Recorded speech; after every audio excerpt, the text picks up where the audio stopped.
সময় কত নিঃশব্দে চলে যায়, এত নিঃশব্দে যে টেরই পাওয়া যায় না। মনে হয় এই তো সেদিনের কথা, সেদিনের স্মৃতি সব স্পষ্ট মনে আছে, এত স্পষ্ট যে এর থেকে পালাতে চাইলেও পারি না। ৭১-এর ৩০শে আগস্ট, আমার ভেতরে তিল তিল করে গড়ে ওঠা নবীন আলতাফ মাহমুদ। তুমি কি জানো তোমার জন্মের কথা? কেউ কি তোমাকে বলেছে কিভাবে তোমার জন্ম হলো? এসো তবে তোমাকে শোনাই তোমার জন্মের কথা। আলহামদুলিল্লাহি রাব্বিল আলামিন আর রহমানির রহিম ছবিগুলো দেখিয়ে ওটা বলে চেয়ারম্যানে গুজরাজ করে দিয়েছে মুড়ি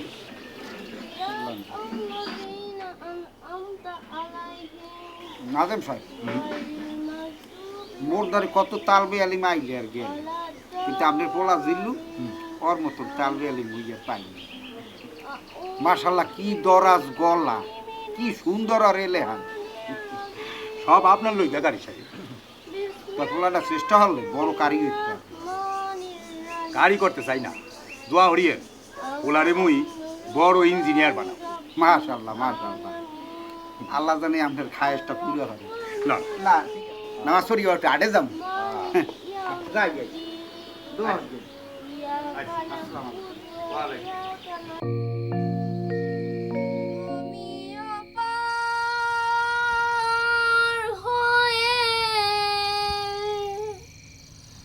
বসে আছি ওহে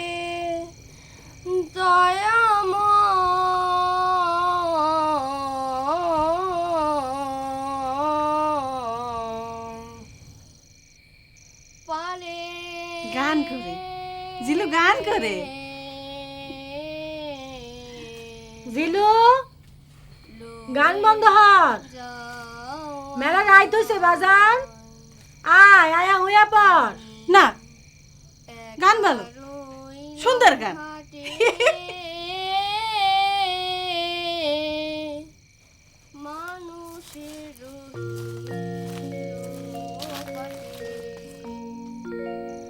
আমি তোমা বিনে ঘোর সংকটে না দেখি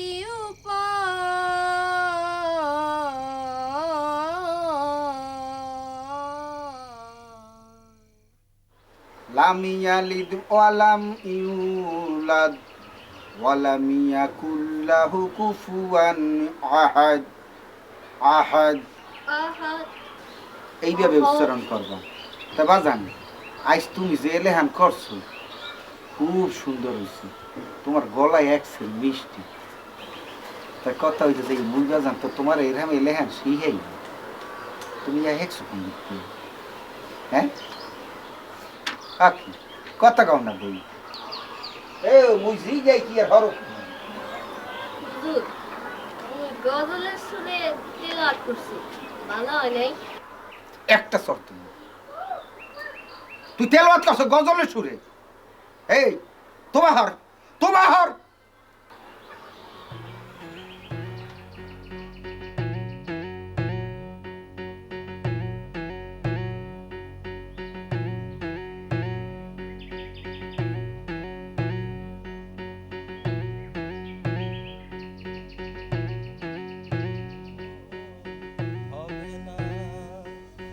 দিন থাকতে দিনের সাধন। আরে জিল্লু আইসো, আও আও আও।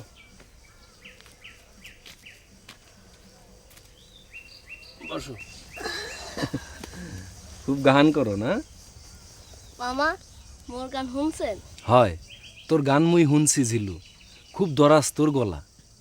আচ্ছা, তুই যে দিন রাত গান করো, গান তোর ভালো লাগে? গান ভালো না লাগলে কেউ গায়? মোর যখন ভাল লাগে তখন গাই, আর যখন মন খারাপ হয় তখন ভালো লাগার লেগে গাই। আচ্ছা, শুনছি তুই নাকি ছবিও আঁকো, হয় কিন্তু সারাদিন ছবি আর গান নিয়ে মাইতে থাকুন কি ভালা? তোর বাপে তোরে নিয়ে কত চিন্তা করে, হেয়ার খবর তুই রাহো? তোতা মামা, হুম, মুই কি খারাপ পোলা? না, একদম না। দেখবা মুই বড় হইয়া গান গাইয়া জিলুদি গ্রেট হব। অবশ্যই তুই একদিন জিল্লুদি গ্রেট হবা। অহন মুই একটা গান গাইমু, তুমি হই না মোরে গায়া শোনাইবা, ঠিক আছে? দিন থাকতে দিনের সাধন কেন করলে না, সময় গেলে সাধন হবে না। দিন থাকিতে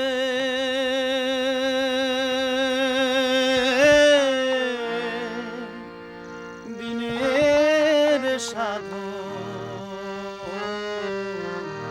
কেন জানলে না,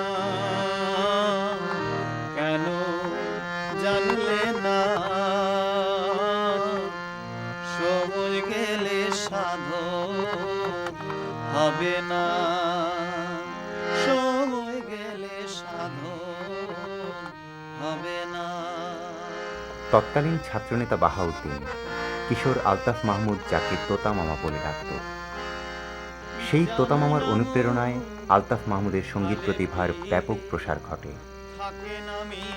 1945-46 সালে বরিশালের ফকিরবাড়ি রোডের সাংস্কৃতিক সংগঠন তরুণ মাহফিলের সাথে যুক্ত হয়ে আলতাফ মাহমুদ পাকিস্তান প্রতিষ্ঠার আন্দোলনে অংশগ্রহণ করেন। ব্যাপকভাবে সাংস্কৃতিক আন্দোলনের সাথে জড়িয়ে পড়ার ফলে মাধ্যমিক পরীক্ষায় আশানুরূপ ফল লাভে ব্যর্থ হন তিনি। মোরে কিছু হেয়াইতে হইবে না, মুই সব জানি। ওলাটার দিকে তোমরা কেউ নজর দেও না, নইলে আমি রেজাল্ট হয়। মোগো কি দোষ? হে কি মোগো কথা হনে? হে তো আসি সারাদিন গান লইয়া। গান ওই বেটি, ওই বড়, তুমি আবার গান গান হরতে আসো কে? হ্যাঁ, পোলা তো একটা জন্ম দিছাও, জন্ম দিয়া নিজে পাগল হইছো, আর গোষ্ঠী উদ্যা পাগল করতে আছে। আমি অসুস্থ মানুষ লাগে এরম কে? হ্যাঁ কি দোষ? চুপ, একদম চুপ। কই হারামজাদা কই? আজকে ওর ভাত বন্ধ, বাড়িতে যেন না ঢোকে।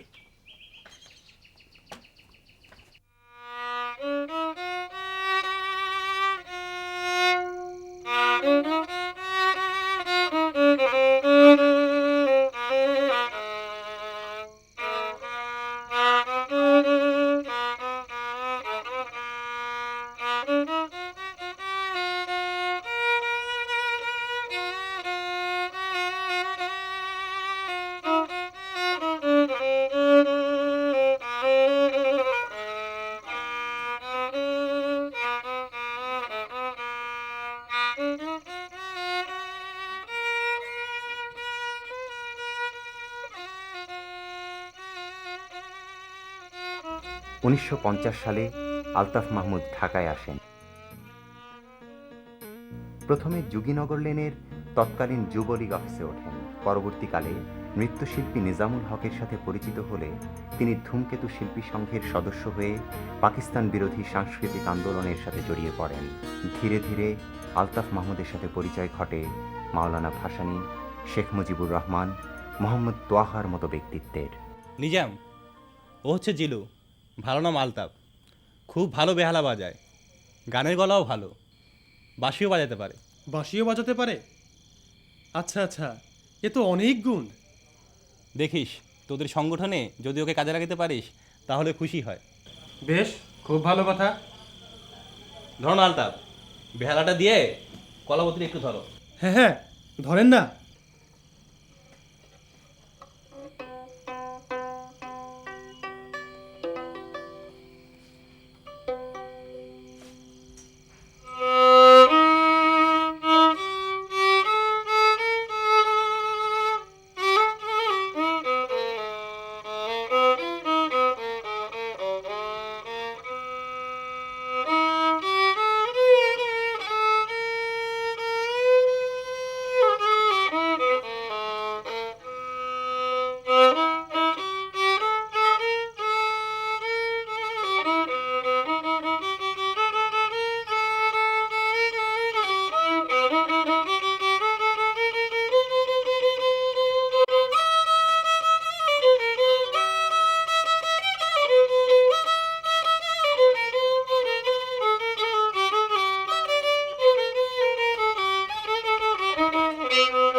কি শোনালে ভাই, কি শোনালে! 1952 সাল, মাতৃভাষা বাংলার দাবিতে রাজপথ উত্তাল।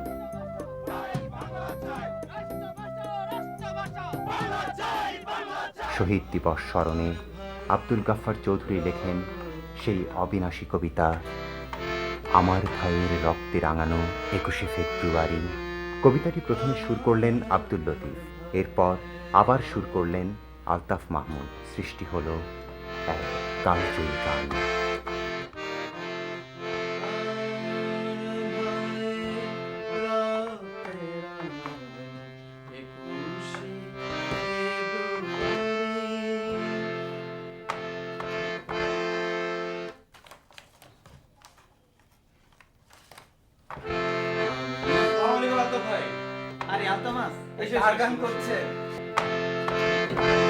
এটা হচ্ছে গাফফার চৌধুরীর কবিতা, সুর করেছি, শুনবে? শোনো।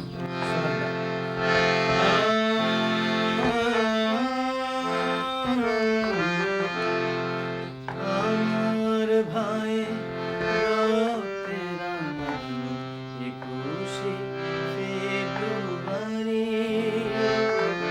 আমি কি ভুলিতে পারি?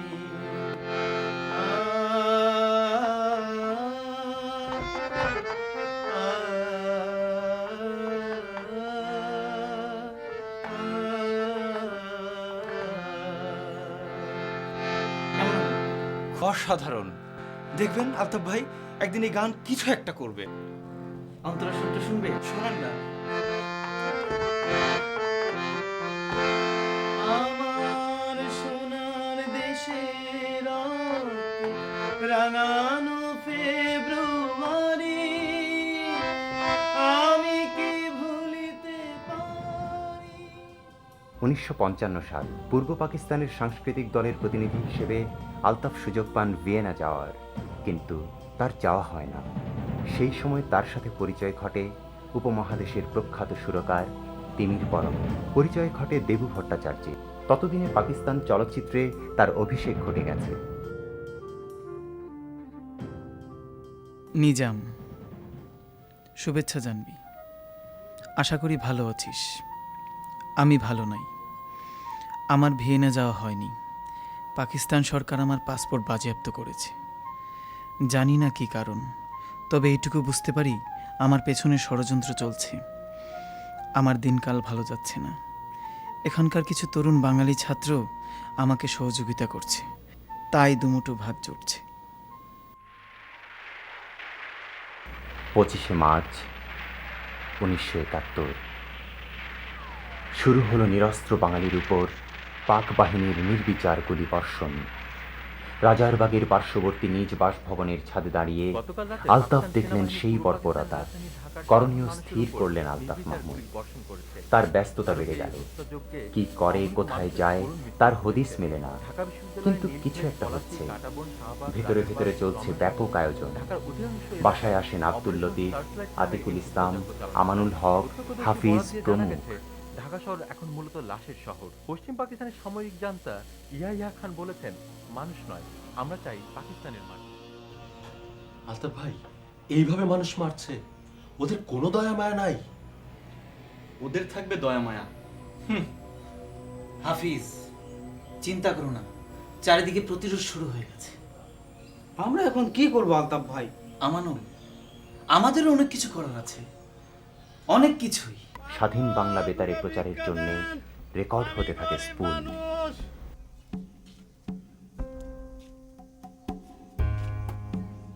মাগো দুগা ভিক্ষা দেন, আমি গরিব মানুষ।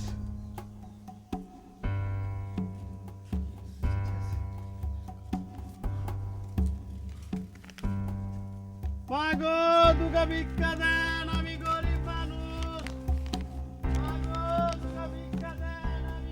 প্রিয় সহযোদ্ধা, স্বাধীন বাংলা বেতার কেন্দ্রের জন্য আপনার রেকর্ডকৃত স্পুলটি পাক সেনাদের হাতে ধরা পড়েছে। আপনার কষ্ট সম্পূর্ণ বিফলে গেল। যাই হোক, আপনি নিশ্চয়ই ইতিমধ্যে জেনেছেন যে আমেরিকা থেকে সিনেটর এডওয়ার্ড কেনেডি ভারত ও পাকিস্তান সফরের কথা। একই সময়ে জাতিসংঘের প্রতিনিধি হয়ে প্রিন্স সদরুদ্দিন আগা খান বিদেশি দল নিয়ে পূর্ব পাকিস্তানের রাজধানী ঢাকা সফর করে পাকিস্তানের পরিস্থিতি নিরীক্ষণ করবেন। মেলাঘর থেকে কমান্ডার মেজর খালেদ মোশাররফের নির্দেশ হলো বিদেশি অতিথি থাকা অবস্থায় ঢাকায় বড় ধরনের অপারেশন ঘটাতে হবে।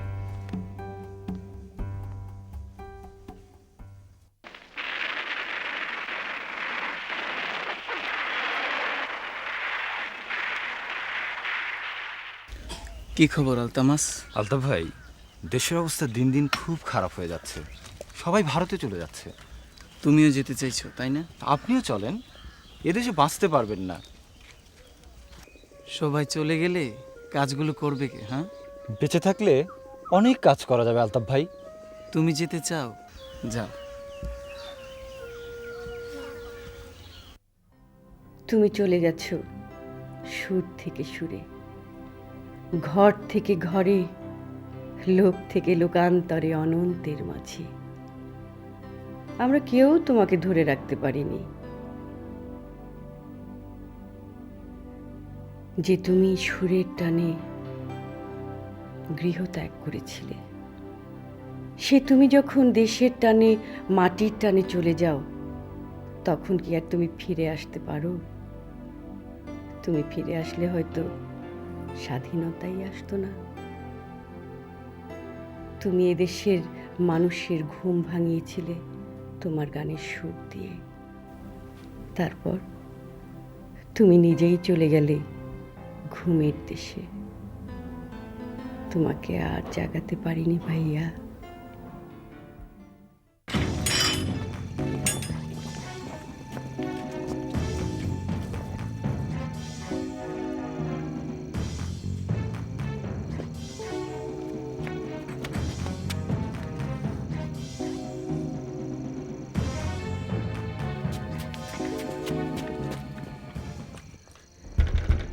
আপা, দরজা খোলো, মিলিটারি এসছে। ভাইয়া, ভাইয়া দরজা খোলো, মিলিটারি এসছে।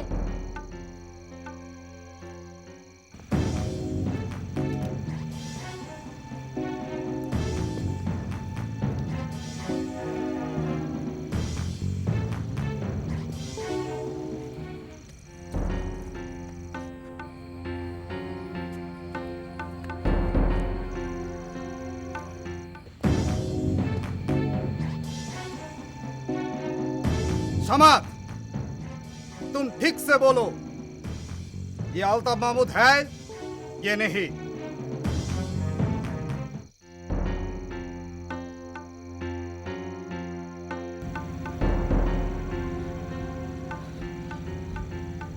जी, यही Altaf Mahmood. Okay, Altaf Mahmood, I will count 1 to 10, and in this time तुमको सब गोली, बंदूक और आर्म्स निकालना पड़ेगा। ओके? क्विक! 1 2 3 4 5 আমি বলছি।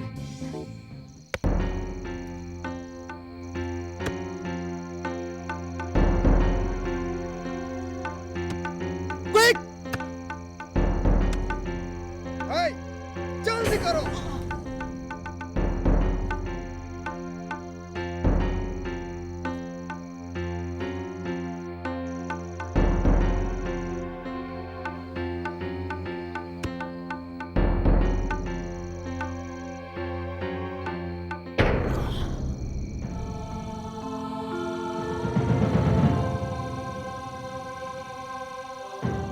जल्दी करो।